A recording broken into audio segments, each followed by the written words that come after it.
Hello everyone, welcome back to law Veeta. My name is Aaradhya Gupta. आज फिर से हम लोग लेबर लॉ का एक इम्पॉर्टेंट लेक्चर लेकर आए हैं। आज हम डिस्कस करने वाले हैं एक बहुत important welfare legislation, that is the maternity benefit act 1961। हम लोग इस पर्टिकुलर वीडियो में डिस्कस करेंगे इस लॉ के इम्पॉर्टेंट फीचर्स, क्योंकि यही क्वेश्चन बनता है पेपर में लॉन्ग आंसर में कि मैटरनिटी बेनिफिट एक्ट के इम्पॉर्टेंट या सेलिएंट फीचर्स बताइए।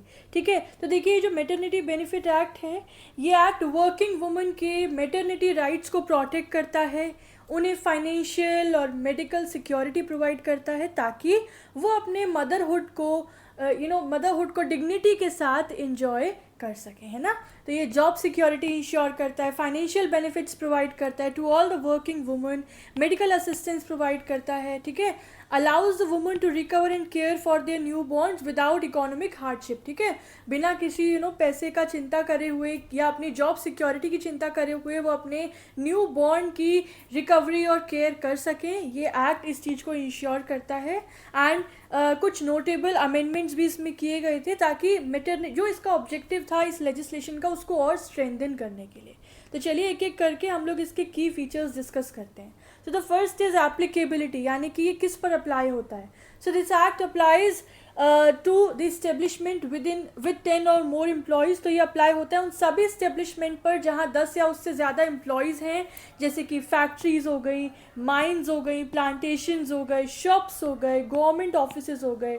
तो इसका पर्पस है वर्किंग वुमन को मैटरनिटी के दौरान प्रोटेक्ट करना और उन्हें किसी तरीके की फाइनेंशियल या मेडिकल जो प्रॉब्लम है वो सफ़र ना करनी पड़े। Next is the maternity leave duration. तो इसका सेक्शन 5 जो है उसके अंदर इनिशियली बताया गया है कि मैटरनिटी लीव जो होती है वो 12 हफ्तों की होती है, 12 वीक्स की होती है। लेकिन 2017 के अमेंडमेंट के बाद इसको बढ़ाकर 26 वीक्स के लिए कर दिया गया है, लेकिन सिर्फ फॉर द फर्स्ट 2 चिल्ड्रन, ठीक है। यानी कि अगर थर्ड चाइल्ड या उसके बाद जो भी बच्चा पैदा होता है उसके लिए जो लीव है वो 12 वीक्स ही मिलेगा। सो ये इसका जो मैटरनिटी लीव ड्यूरेशन है ये भी इस एक्ट ने बताया है। Initially it was 12 weeks, then it was extended in the 2017 act to the 26 weeks, ठीक है। The third feature is adoptive and commissioning mothers. तो इसका प्रोविजन सेक्शन 5 का क्लॉज 4 बताता है दैट इसके अकॉर्डिंग अगर कोई वुमन एक 3 मंथ्स से छोटा बच्चा अडॉप्ट करती है, ठीक है, यहाँ पे अडॉप्शन की बात हो रही है, या कमिश्निंग मदर बनती है यानी कि सरोगेसी के केस में होता है ऐसा, तो उन वुमन को भी, उन मदर्स को भी 12 वीक्स की मैटरनिटी लीव मिलती है, ठीक है। तो यहाँ पे अडॉप्टिव मदर्स और कमिश्निंग मदर्स का भी प्रोविज़न जो है इस लॉ ने प्रदान किया है, ठीक है। Further fourth feature is work from home provision. तो सेक्शन 5 का क्लॉज 5 जब आप पढ़ेंगे तो उसके तहत अगर वुमन का जॉब अलाउ कर रहा है, मतलब वुमन उस जॉब का नेचर इस तरह का है कि वो पोस्ट मैटरनिटी भी वर्क फ्रॉम होम कर सकती है, तो ये फ्लेक्सिबिलिटी उनके लिए काफ़ी हेल्पफुल रहती है। और ये जो है 2017 अमेंडमेंट से ये प्रोविजन लाया गया। It allows woman to work remotely if their job permits, ensuring them the flexible post maternity, ठीक है। मटर्निटी के बाद भी वो घर से काम कर सकती हैं, तो इससे उनको ईज रहेगा in that conditions.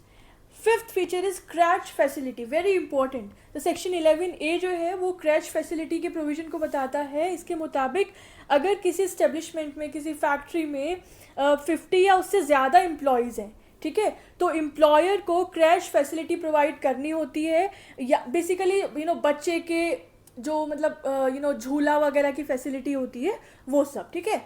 Employer provide the creche facility for the working womans, जहाँ पर मतलब महिलाएं आराम भी कर सकती हैं, अपने बच्चे को भी वहाँ पे रख सकती हैं। Ensuring the child care support during the workers, ताकि वर्किंग मदर्स अपने बच्चों का ध्यान रख सकें काम करते साथ में, ठीक है। चलिए, six feature is the wages and the medical benefits. So this is in section 5 and 8। So maternity leave के दौरान वुमन को फुल वेजेस मिलते हैं, ठीक है, जैसे वो काम पे हो उस तरीके से वही वेजेस प्रोवाइड किए जाते हैं। साथ ही मेडिकल बोनस भी दिया जाता है, ठीक है, मेडिकल अलाउंस का भी सपोर्ट दिया जाता है ना। उनके प्री नटाल और पोस्ट नटाल एक्सपेंसेस को भी कवर किया जाता है, ठीक है। और सेक्शन 5 और 8 में इसकी डिटेल्स प्रोवाइडेड है। जब आप ये सेक्शन पढ़ेंगे आपको कुछ और सब पॉइंट समझ में आएंगे तो आप वो भी अपने आंसर में ऐड ऑन कर सकते हैं.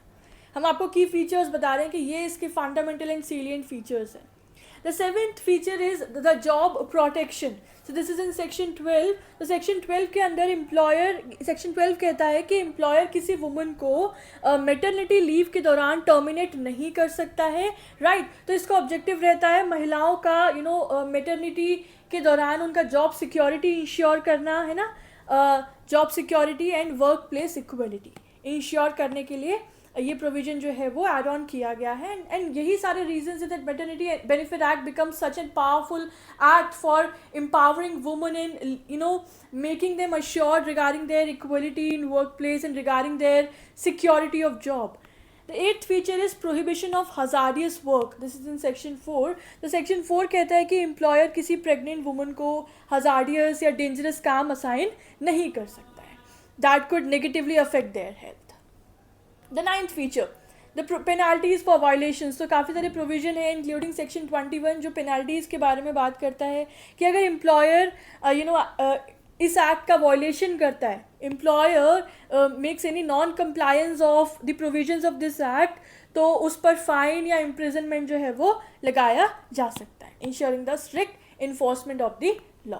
And the last feature here is the awareness and compliance. तो सेक्शन 6 कहता है कि एम्प्लॉयर को वुमन एम्प्लॉयज़ को ज्वाइनिंग के टाइम पर ही मेटर्निटी बेनिफिट्स के बारे में इन्फॉर्म करना ज़रूरी है. ये एम्प्लॉयर की ड्यूटी बनती है. It must inform the woman about the maternity benefits upon the joining, creating their awareness among the employees. Right. तो जो मेटर्निटी बेनिफिट एक्ट है इसने वर्किंग वुमन के राइट्स को प्रोटेक्ट करते हुए उनके लिए एक सेफ और एक सिक्योर वर्क इन्वायरमेंट बनाया है ना. एंड ये एक एक्ट इट्स ये एक्ट नॉट जस्ट लॉ है बल्कि it's rather a powerful step towards woman empowerment and work place equality in India. Right. So that makes it a very very important legislation, a labour legislation. तो ये हो गया हमारा the important features of maternity benefit act. I hope the content has been clear to you, and this notes I hope it will be helpful for you for writing your answer. ठीक है. So all the best to everyone whosoever is having the exam. Give it your best and take care. Stay tuned with our channel for more such informative videos. Thank you. Have a good day.